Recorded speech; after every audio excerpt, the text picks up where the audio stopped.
Anyways, but I thought this is also really interesting because I think culture is kind of also craving this softness. Have you been hearing that kind of trending?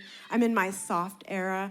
I'm going to be a woman of softness. We're changing from girl boss. We're overwhelmed and overstimulated, so we're leaning into our soft era. And I thought that's really interesting. And it's kind of like, it's more like changing your outward circumstances, though. It is getting control of your anxiety, but it's like I'm creating better boundaries for myself. But God has a lot to say about how we access, that's the world's version of, using externals to create that.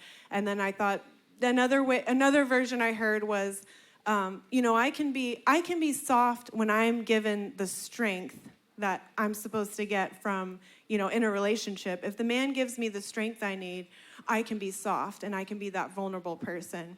And that sounds really nice. That'd be great.